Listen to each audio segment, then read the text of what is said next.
stadiums and you see so many people wearing Clark jerseys or shirts and stuff. What's that feel like to you and kind of just, how's that like? Yeah, I think it's fun for myself. I don't know if this is on, but I think a lot of these cities that we're still going to now is like kind of my second time. So kind of know what to expect, kind of know what the venue's like. But the crowds, like that's never something that gets old or something that you get used to. Like it's super fun for myself. And every place is still really different and unique in their own way. Obviously, we're just in Minnesota and now we're here in Atlanta and it's the arenas are different. I felt that like the last time we were here, there was like a lot of just basketball fans, like a lot of people that really appreciated the game and understand the game and wanted to support the game of basketball, especially women's basketball. So I expect the same. And for myself, like it's really fun getting to see young kids in your jersey or, whoever it is and, trying to take some time to interact with them.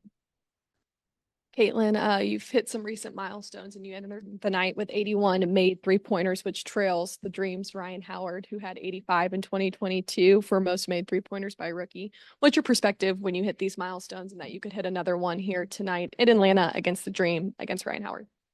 Yeah, I mean, usually not something you're really aware of until it happens, I guess. And obviously, Ryan had a really good rookie season, and she was somebody I played with when I was in high school, and she was in college on Team USA, on our U19 team. So, I know her pretty well and how talented she is. So it's definitely really cool. But I think it just comes with playing the game the right way.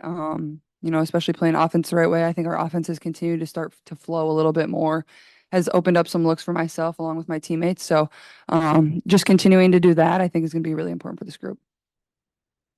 Caitlin, Coach Five have done a lot to bring the team together. Like I've seen you play baseball and all kind of different initiatives to kind of bring the team together. Have you seen those things translate on the court?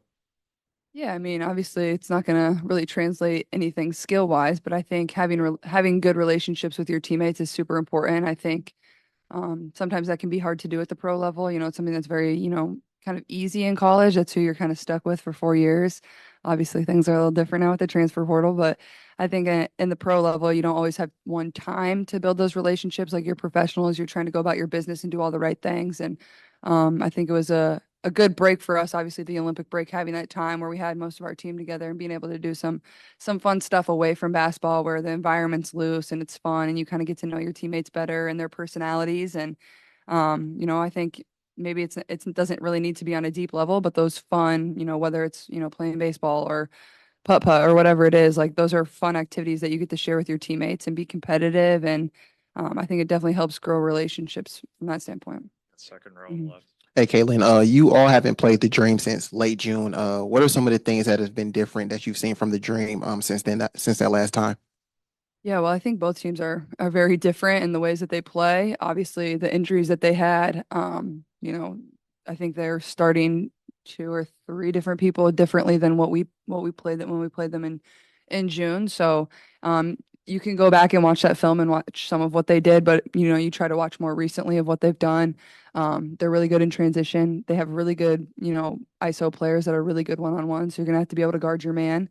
But I think our team defense is going to be very important. I think we're a step behind versus Minnesota, and that's not something we can do tonight. Is like we really got to pull over in rotations and be there for our teammates because they have some very talented players on this team. But I think they're running some different sets as well too on the offensive end, and being a much more intentional in that action. So just preparing for that too.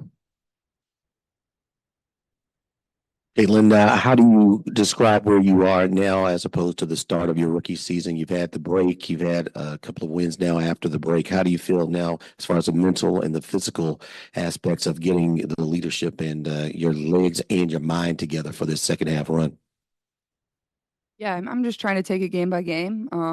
I feel the best I've probably felt all year long from a comfortability standpoint, but also from, just how my body feels and understanding the game and everything like that. I still feel like I'm learning every single day, and I still feel like there's just so many areas for me to continue to improve. And um, I think that's the most exciting part for myself, and I think also for our team. Like you still find areas where we kind of have a lapse, and that was the case versus Minnesota, where I think Christy broke it down, and in about like 6 minutes of gameplay, we gave up like 30 some points. So it's like those little margins, you can't make those mistakes versus these teams. It really costs you. You can maybe give it up one time where they go on a little run, but you can't give up two or three runs it's really hard to recover from that. So, I think just continuing to push myself and be a good leader and find my voice too. Obviously, that can be hard at times as a rookie and as a point guard, but that's something that's going to be very important for this team down the stretch. And, every single game is going to be very important for us. And, obviously this one's especially important. Good. Last one on Zoom. Matt, want to go ahead? Yeah, hi Caitlin. Just to kind of follow up on the end of your last response, the Dream are only 2.5 games out behind you guys, so tonight's going to be important for playoff positioning. Has that been a message that you and your teammates have been kind of internalizing in the lead up to tonight? I don't think that's not a conversation that we've honestly had. I think everybody's aware. It doesn't really need to be spoken. If you are following the league, it's very evident of, what it is. And obviously the playoffs are where we want to be, and we know how close that race is going to be. So every single game is important, no matter who you're playing, whether people are, have already clinched their playoff spot, whether they might not even make the playoffs. Every single game is going to be important for us down the stretch. And I think every person in our locker room knows that. But I think we're just trying to go one game at a time. Even if you lose this game, not all is lost. Obviously, we come into every game with a mentality to win, but this is a very tough league. We understand that and we know that. And I feel like we're playing good basketball right now. So just continuing to try to carry that through this. Everybody.